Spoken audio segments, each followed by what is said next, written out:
In this recording, what we're going to look at is the concept of the multifactorial mechanisms associated with muscular fatigue due to exercise. So the things we're sort of mainly looking at are fuel depletion, production of metabolic byproducts, and also how thermoregulation contributes to fatigue as well. Firstly, what is fatigue? Well, as soon as your body cannot work at its optimum level, your body's said to be fatigued. So if your muscles can't exert their maximal force during exercise, then the muscles have become fatigued. So you can become fatigued through normal everyday physical activity, but obviously the higher the intensity of exercise, the more severe those effects of the fatigue will feel on a person, and the longer of duration of your exercise, along with the intensity, obviously the effects of fatigue are more noticeable then as well.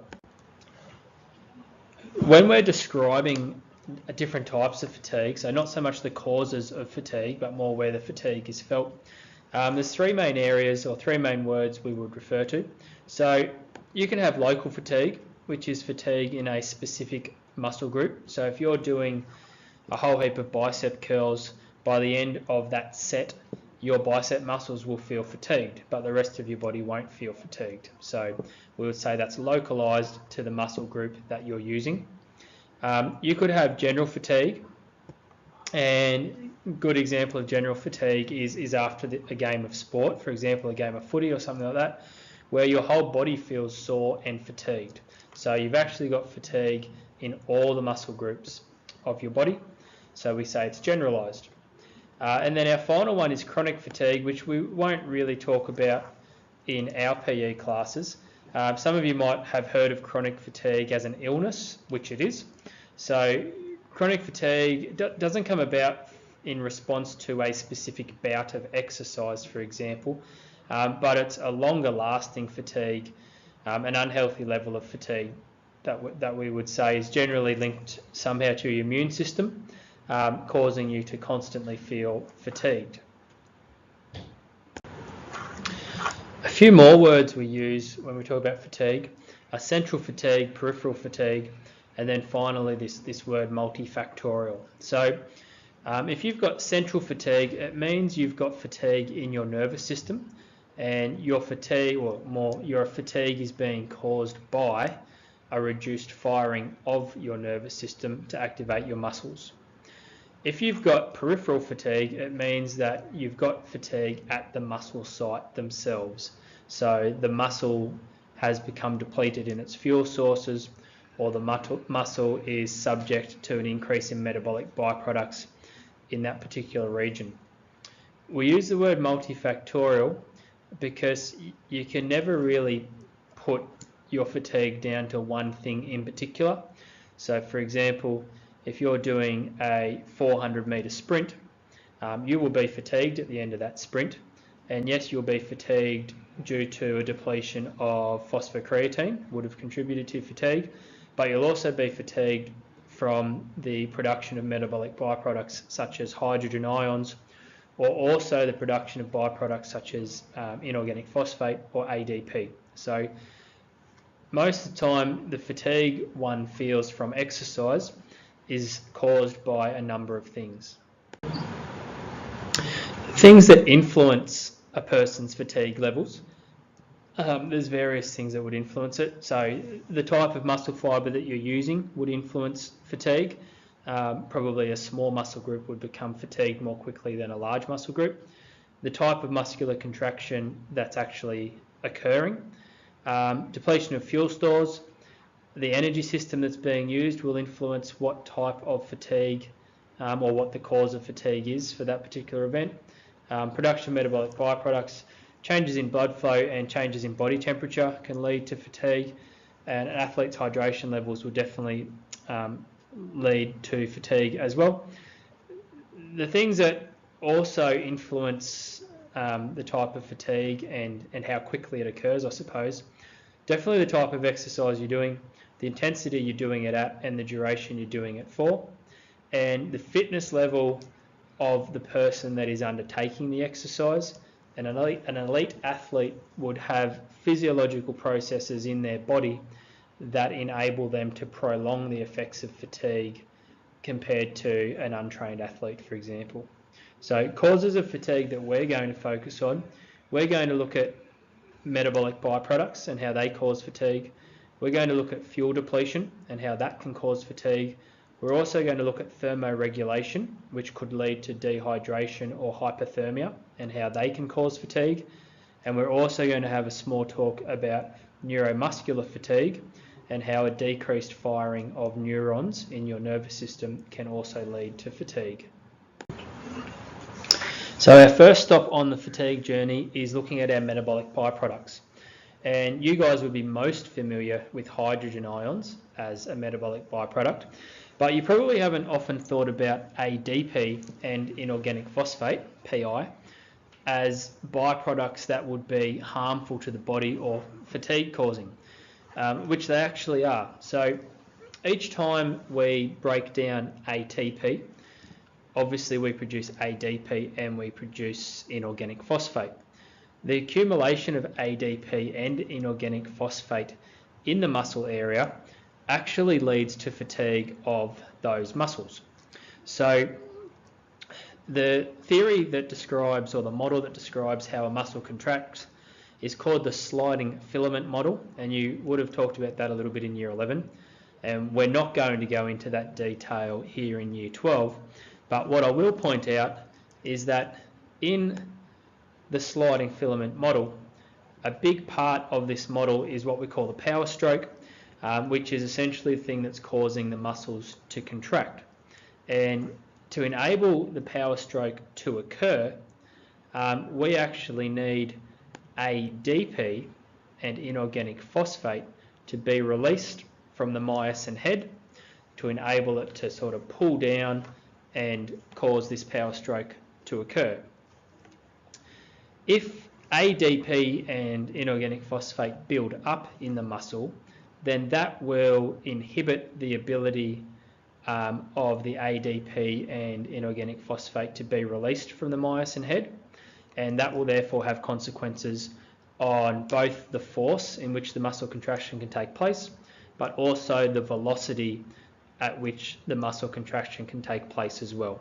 So from an accumulation of ADP, and particularly an accumulation of inorganic phosphate, you can have a reduction of power in your muscle contractions, which leads to fatigue during exercise. So our second metabolic byproduct that leads to fatigue is our more common one, which is the accumulation of hydrogen ions. So during anaerobic glycolysis, pyruvate is broken down, and as a result of producing ATP, we also produce the metabolic byproduct called lactic acid. Now, lactic acid itself is not harmful. However, in your blood, lactic acid dissociates and it comes apart to produce a molecule of lactate and a molecule of hydrogen. The lactate also is not harmful to your body, but the hydrogen actually is.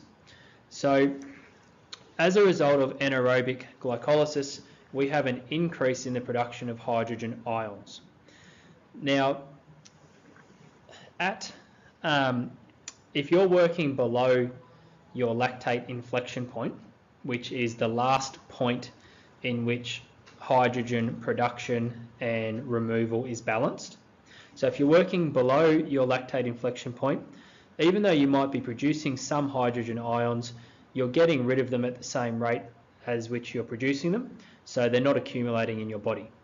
However, as soon as you start working above your lactate inflection point, you're producing the hydrogen ions more quickly than what you're removing them, and therefore they will accumulate in your blood. Now, the more hydrogen in any solution, the more acidic that solution becomes. So the more hydrogen in your blood, the more acidic your blood becomes. And if your blood becomes too acidic, that is a bad thing. So we say a decrease in pH is the same as saying an increase in acidity, because acidic solutions have a pH of 1 to 6. So if we're working above our lactate inflection point, our hydrogen ions are accumulating and our blood is becoming acidic. How does that lead to fatigue? Well, it leads to fatigue because enzymes are little proteins in your body. They're called catalysts. They speed up chemical reactions. And all of your energy systems require chemical reactions to take place, as do every process in your body. Enzymes are very particular about the pH that they work best in. And in fact, if they're too far outside of their optimum pH level, they won't work at all. So as your blood becomes too acidic, your enzymes, particularly those ones that are having a role in anaerobic glycolysis, they stop working as well as what they normally would, and as a result you have a decrease in the rate of ATP production via anaerobic glycolysis, and that therefore causes an increase in you producing that ATP aerobically. So an increase in hydrogen ions causes a decrease in blood pH, makes it more acidic. The increased acidity puts the glycolytic enzymes out of their optimal pH range, causing a decrease in their functioning, therefore a decrease in the rate at which you're producing ATP via anaerobic glycolysis, and an increase in producing that ATP you still need aerobically. Therefore, aerobic system produces ATP more slowly. So as you go out of your anaerobic glycolysis system into the aerobic one being more predominant, you get that decrease in speed and that decrease in the force of your muscle contractions.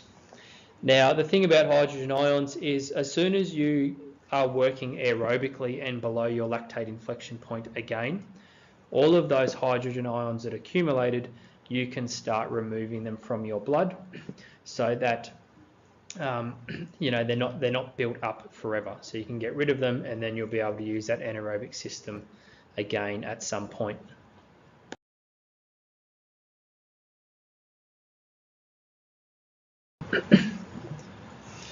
So just spoke about lactate inflection point just before, but a little bit more info on it for you. You can read most of this slide yourself.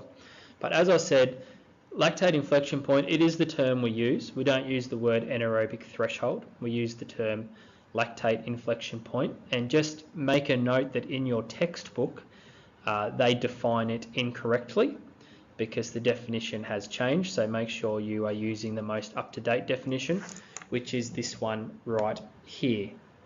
The lactate inflection point is the last point where your blood lactate levels are in balance. So lactate inflection point is the last point where lactate production is matched by lactate removal. And as I said before, if you're exercising above your lactate inflection point, obviously production is exceeding removal and the hydrogen ions are accumulating, causing fatigue. We'll talk a little bit more about some chronic adaptations to exercise later on in the unit. But as a start, what you could appreciate is that the higher a person's VO2 max, that is going to have an influence on that person's lactate inflection point. The more efficient you can work aerobically means the higher the intensity you can work at while still keeping your body below the lactate inflection point, therefore prolonging the accumulation of the hydrogen ions and therefore prolonging when fatigue actually sets in, which is a good thing for an athlete. So moving away from fatigue from metabolic byproducts, now looking at fatigue due to fuel depletion, which is pretty straightforward to understand. Where we see the biggest influence of fatigue from fuel depletion is in our shorter duration events. So for example, you guys would all know that we store enough ATP in our body to sustain activity for about 1 to 2 seconds or 3 seconds, after which time the ATP stored has become depleted, and then you move into your ATP PC system. So ATP is one of the fuels that can deplete. our stored ATP. The other main source of fuel depletion is a decrease in our creatine phosphate. So within 6 to 10 seconds, all of the creatine phosphate stored in your muscles will be depleted. Therefore, after about 6 to 10 seconds, we can't use that as a fuel to produce ATP anymore, and that's why we move on to our anaerobic glycolysis system. And as you guys would be familiar with now, that's also linked with a decrease in how hard you can work, the intensity you can work at, because once we go anaerobic glycolysis, it's taking that little bit longer compared to ATP-PC to produce that ATP. So fuel depletion of ATP and also fuel depletion of creatine phosphate. Our third fuel that can deplete and therefore cause fatigue is glycogen. So probably after about any events lasting more than an hour, glycogen depletion would come in as a factor leading to fatigue. Any events under an hour, the fatigue is probably going to be caused by something other than depletion of glycogen. So as soon as glycogen we use for both anaerobic and aerobic production of ATP. So as soon as glycogen becomes depleted, we're not going to be able to draw on that anymore. And what we would draw on once glycogen is depleted, as you guys would be familiar with, are triglycerides. But obviously that is going to be met with another decrease in exercise intensity because it takes us longer to break them down. So we can't provide the muscles with ATP as quickly. And they also have a much greater oxygen requirement to break them down.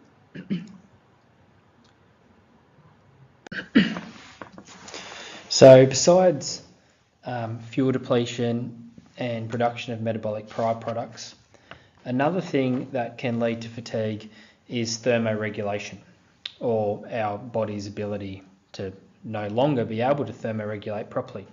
So thermoregulation is a word that describes the body's ability to maintain its body temperature within relatively narrow limits. So us as humans maintain a body temperature pretty much around 37 degrees, give or take half a degree either side of that.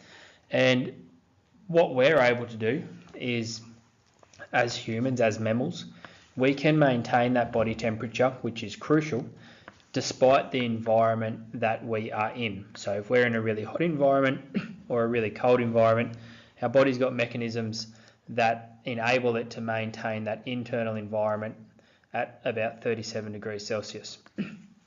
So what exercise does is, well, generally, if the conditions are favourable and it's not hot and humid, generally your body's still able to thermoregulate during exercise, and you sweat, and the sweat helps your body stay cool, and therefore the production of heat is matched by the cooling of the body. So you don't increase your core body temperature. But you can have situations where someone might be exercising in a really hot, humid environment, and in that situation, it's harder for the body to cool itself down. So heat production could exceed heat loss, and therefore something like hypothermia could set in.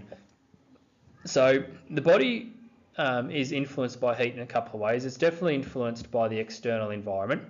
So being in a hot, humid environment will influence the temperature of your body as well.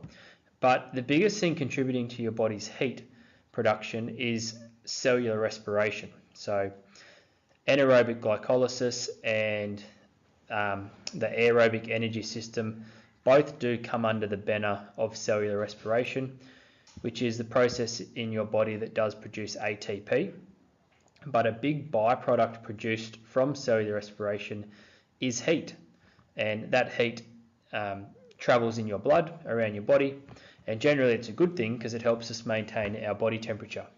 So when we're exercising, obviously our rates of cellular respiration, so our rate of producing ATP is enhanced, and since we're producing more ATP when we exercise, we're also producing more heat than what we normally would if we weren't exercising. So our bodies get hot when we exercise. That coupled with a really hot, humid environment where your ability to sweat and that sweat to evaporate from your body, which is the thing that cools us down, where that's a little bit impaired, we do run this risk of developing a condition called hyperthermia. So hyperthermia is when heat production exceeds heat loss. And if hyperthermia sets in, what it can do to your body is it can actually reduce blood flow to your brain, reduces blood flow to your working muscles, because it's increasing blood flow to the skin. So you'd have vasodilation of the arteries going to the skin, you'd have vasoconstriction of the arteries going to the brain and the working muscles. And as a result, we get more blood going to the skin, which the body does that because then you're going to have a higher rate of cooling down. So it's doing that to literally try and keep you alive, to keep you healthy. But the problem in terms of exercise performance is if you've got reduced blood flow to your working muscles, then you've got reduced amounts of oxygen and nutrients or fuels such as glucose getting to your working muscles. And with a reduction in glucose and oxygen to your working muscles, you'll have a reduction in the rate of aerobic cellular respiration. And to a degree, you could also have a reduction in the rate of anaerobic if you're not getting as many fuels like glucose there. But typically we'd say you'd have a decrease in the rate of the aerobic energy system because you've got the decreased blood flow and the decreased oxygen and glucose getting to the working muscles. Because we have this increased blood flow to the skin, we would have an increased rate of sweating to cool us down. And sweat is a liquid, and in that sweat, the majority of that fluid is coming from the plasma in your blood. So therefore, we would also see a decrease in your blood volume. And because we've got a decrease in your blood volume, we're also going to get a decrease in your stroke volume and a decrease in your cardiac output, which is further going to reduce the amount of blood getting to your working muscles.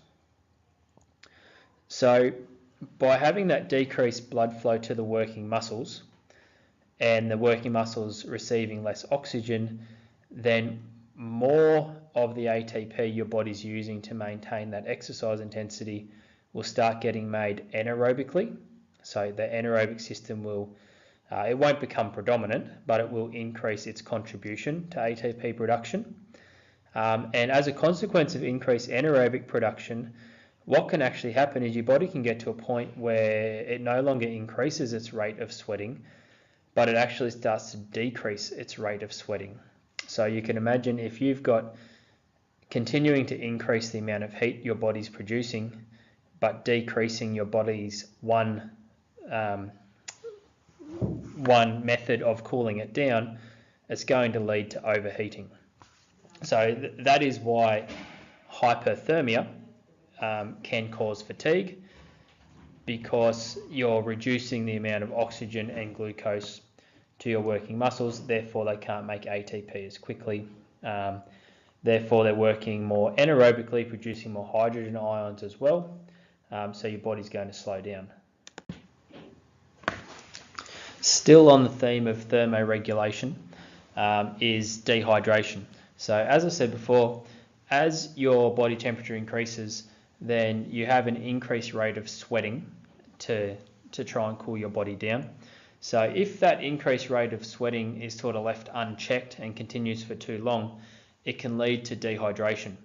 So I sort of mentioned this before as well, your sweat is a liquid and it's predominantly water, and that liquid is coming from your blood plasma, which is also predominantly water, about 90% water. And that water in your blood is freely exchangeable with the water that bathes your body cells and the water that is within your body cells. So if we are increasing our sweating rate, essentially we're losing more and more water from our bodies. And if we lose too much water from our body, then that is going to put us in a state of dehydration. Not to mention your sweat also contains things like electrolytes and salts, which are also incredibly important things that the body needs to continue functioning. So if we look at the table down the bottom here, what you can see that is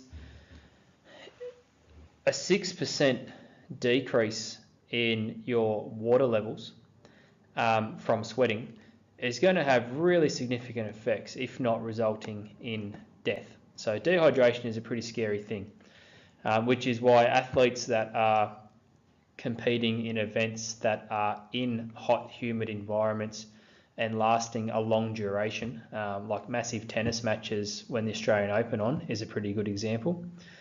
They're continually rehydrating so that they're trying to avoid dehydration.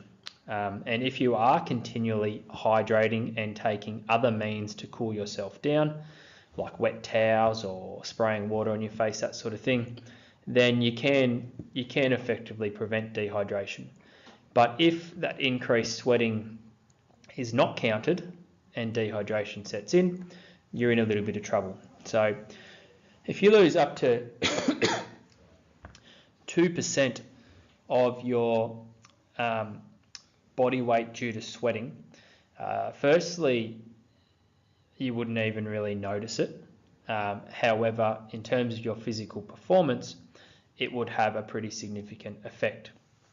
Losing up to 3%, you would have reduced endurance of your muscles.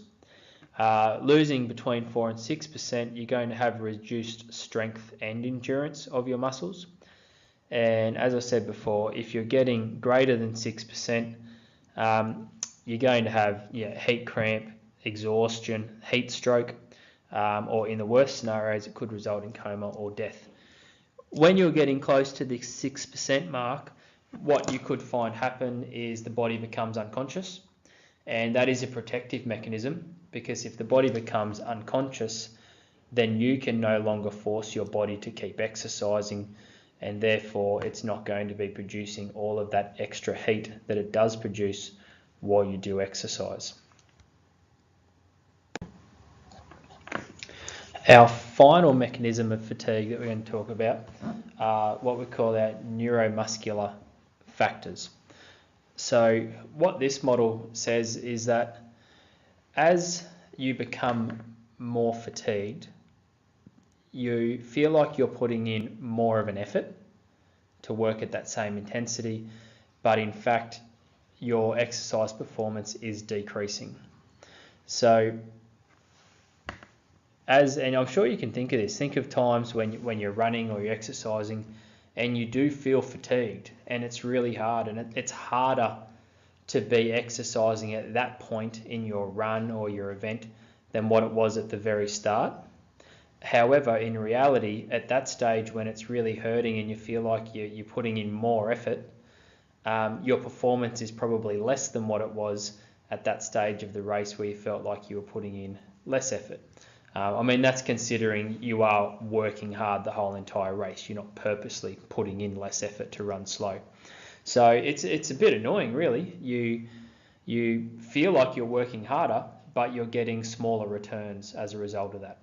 And the reason that is because when your body senses fatigue, so when your brain senses that your body is becoming fatigued, it sends weaker signals to your working muscles. So if we think back to what a motor unit is, so a motor unit is a motor neuron and all of the muscle fibers that it stimulates or activates. And a motor neuron releases a chemical called a neurotransmitter. Acetylcholine is the neurotransmitter we use in muscle contraction. Motor neuron releases acetylcholine. That acetylcholine acts on the muscles and stimulates them to contract. So what we're saying is, as your body becomes fatigued, your brain senses that it's becoming fatigued and therefore sends weaker muscles, therefore less neurotransmitters to the muscle fibers, which results in less activation. So you would have less forceful contraction and also less frequent muscle contraction.